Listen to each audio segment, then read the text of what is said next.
Kalau tidak, saudara tidak akan berhasil. Ini berlaku untuk setiap tingkat.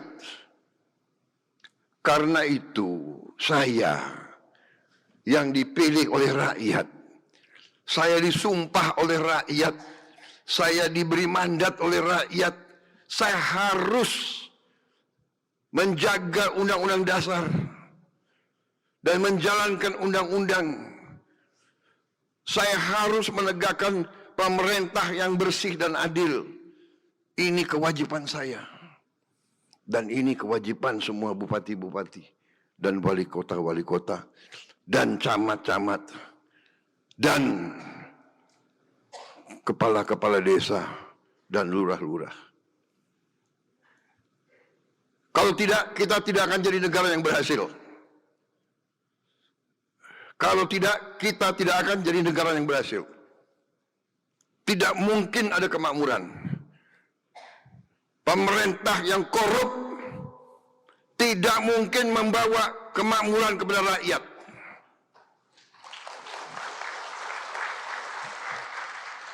Kita sudah lama jadi orang Indonesia, ya.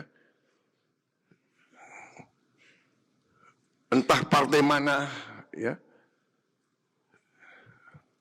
Kita harus berani ngoreksi diri kita. Kita harus berani. Saya juga kadang-kadang ngeri juga dengan ucapan-ucapan saya.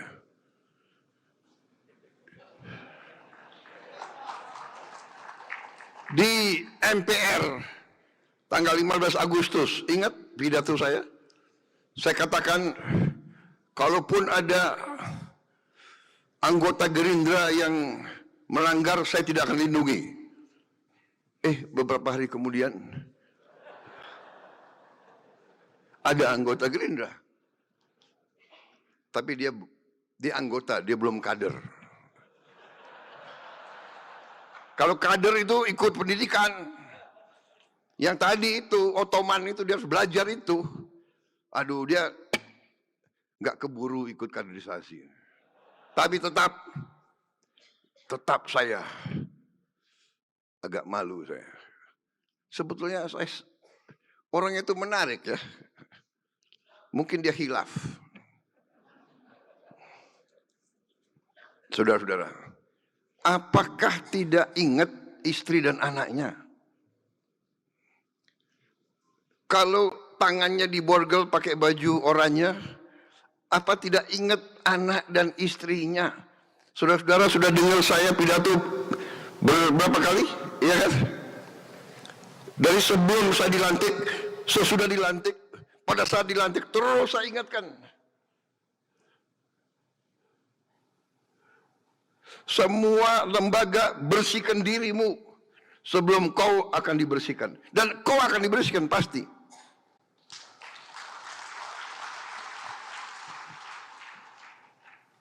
Saya kasihan kadang-kadang, tapi apa boleh buat? Dapat laporan dari Jaksa Agung, dapat laporan dari penegak-penegak hukum yang lain. Pak, datanya begini Pak. PPATK laporan.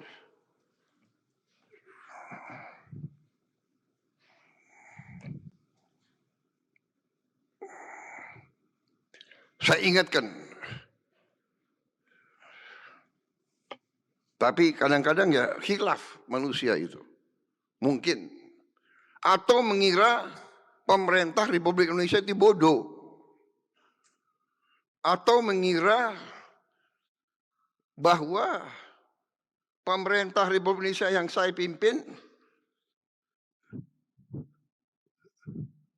lemah.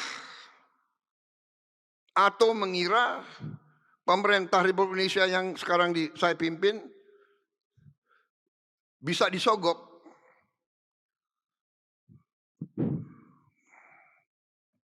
Saudara-saudara, saya sudah disumpah, saya akan menegakkan, saya akan menjalankan kewajiban saya. Karena saya sudah bersumpah, saya takut yang di atas dan saya takut mengecewakan rakyat Indonesia. Itu.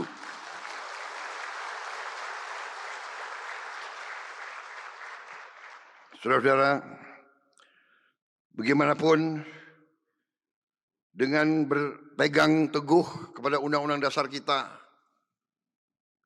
di mana saya berpegang teguh kepada rancang bangun yang dibuat oleh pendiri-pendiri bangsa, saya percaya Undang-Undang Dasar 1945 adalah undang-undang yang operasional, adalah rancang bangun yang bisa kita gunakan sekarang. Saya perhatikan negara-negara yang sedang maju luar biasa, mereka semua punya pasal-pasal pengaman yang saya katakan. Pasal 33, pasal 34 ini pasal-pasal pengaman. Kalau kita lihat di Undang-Undang Dasar kita yang sangat ringkas, tapi sangat menjawab masalah. Memang ada orang-orang pintar yang punya gelar-gelar tinggi. Saya yakin sebagian dari mereka memandang pendiri-pendiri bangsa kita sudah tidak relevan.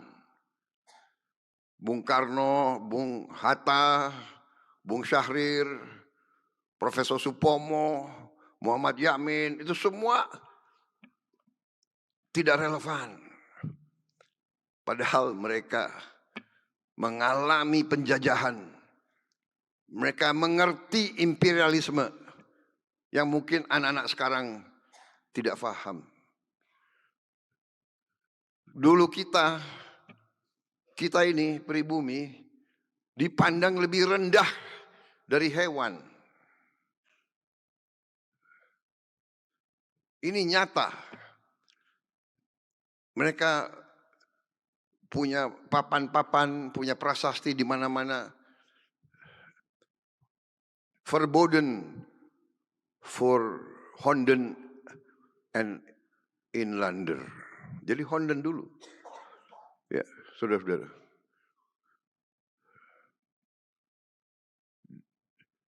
Pribumi dan anjing dilarang masuk. Jadi kita disamakan dengan anjing. Dan tidak hanya di kita. Di India begitu. Nah itu. Dan bedanya di India dipertahankan sebagai bahan pelajaran untuk anak-anak muda. Dogs, no dogs or Indians. Jadi di Tiongkok sama juga. Dogs and Indians are not allowed. Di Shanghai juga begitu. No dogs or Chinese.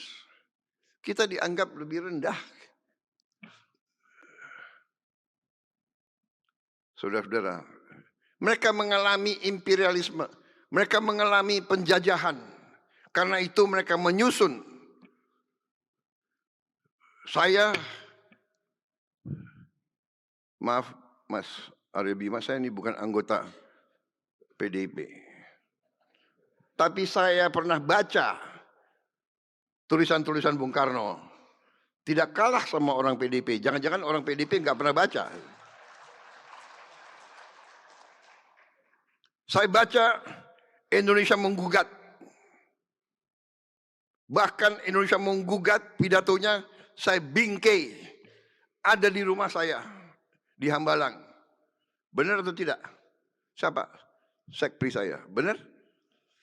Pidatonya Bung Karno itu membuat saya bingkai. Dan dalam pidato itu beliau sebut kekayaan kita diambil ratusan tahun.